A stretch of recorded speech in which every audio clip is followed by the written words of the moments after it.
Salut, comment allez-vous? J'espère que vous allez bien là où vous êtes, et que vous profitez de vos moments là où vous êtes dans cette journée estivale.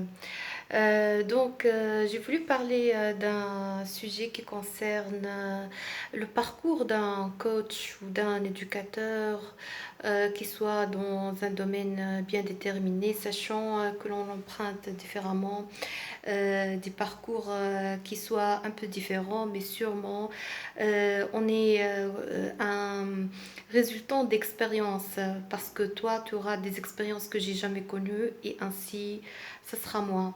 Donc, tu peux jamais emprunter mes expériences et moi de la même chose. Ça, c'est en général. Cela montre nos différents archetypes et nos différentes provenances dans le secteur d'éducation, de coaching, etc. Donc, je vais mettre le point sur les composantes d'un parcours d'un coach. Ce sont les groupes de pratique, c'est-à-dire moi personnellement j'étais dans des groupes d'élèves et de parents d'élèves, de directeurs d'institutions et d'administrateurs. Ça, c'est mes groupes d'habitude. Voilà. Pour ma formation, c'était une formation dans le monde éducatif. Après, j'avais tellement de workshops que j'ai fait, que ce soit dans le secteur entrepreneurial ou dans le secteur des start-upers tunisiens, etc. J'avais une superbe expérience auprès de plusieurs start-upers. On avait des réunions.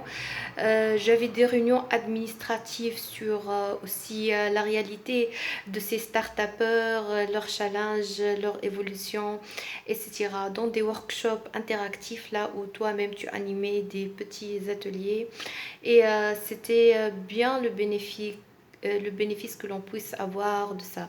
Après, il y avait tellement aussi de coaching en ligne qui a permis en plus de solidifier mon expérience. Je ne reste pas là parce que je fais mon introspection et mes recherches sur le domaine encore plus pour approfondir. Et cette carrière sans introspection, elle n'a rien d'aboutissant. Il faut pur et sûr aller jusqu'à une vraie introspection profonde pour faire la montée de ces montagnes dans ce secteur.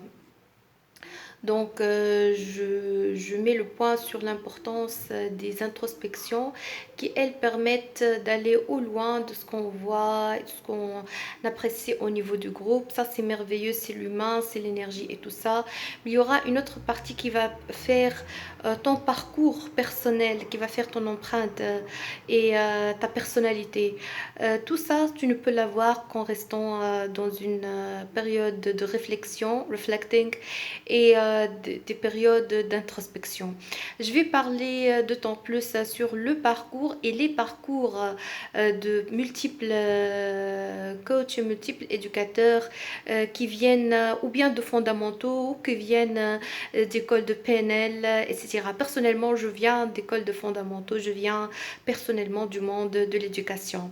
Je vais vous parler d'autant plus sur toute la marge et tout le spectre qui englobe tous les actants dans le secteur et on fera tellement de regards croisés sur ça. J'espère pour vous une excellente journée là où vous êtes.